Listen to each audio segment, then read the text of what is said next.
Thank you, Mr. Speaker. Mr. Speaker, as we begin the second year of the 118th Congress, a Congress which unfortunately in its first year was one of the lowest and least productive Congresses in memory, only 31 bills, it is time, I believe, for us to come together and identify measures which have strong bipartisan support and would make a meaningful difference to the people of this country.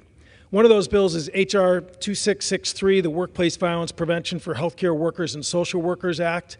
It's a bill which I introduced back in April with Congressman Don Bacon of Nebraska.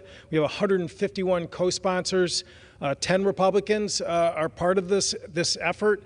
It is supported by 76 healthcare organizations, particularly those centered around nursing, the caring profession that every family relies on, and it's to address the frightening and accelerating epidemic of workplace violence that people who go to work every day in our hospitals, nursing homes, our EMS ambulances, our home health nurses are facing every single day.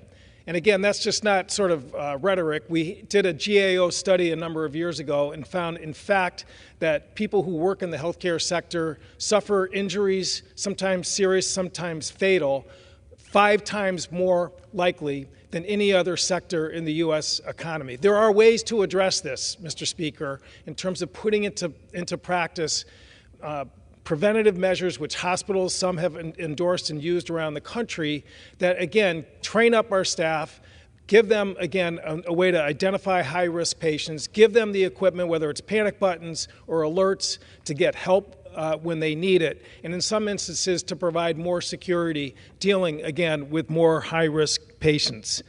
Again, the 76 organizations include the American Nurses Association, the American College of Emergency Nurses, the American College of Emergency Room Physicians, and again, the list goes on. And again, they are feeling this every single day. In my district, unfortunately, last October, we experienced a tragic loss of a nurse, and her name is Joyce Grayson of Willimantic, Connecticut. She was making a home health visit to a halfway house for a high-risk individual.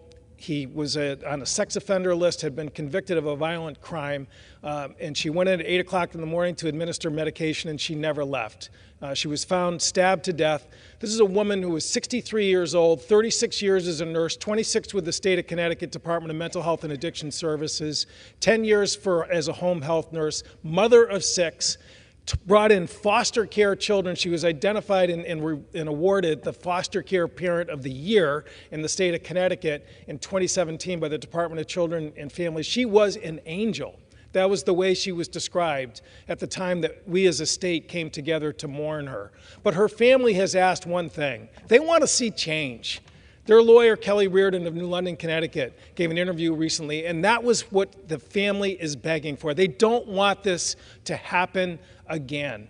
All of us rely on our healthcare workforce, Mr. Speaker, Republican or Democrat. All of us need them to take care of us. It's time for us to care for them. It is time for us to listen to them. It is time for us to put into practice common sense measures which are happening intermittently around the country and make it universal and enforceable for all of the people, again, from the caring profession and the healing profession.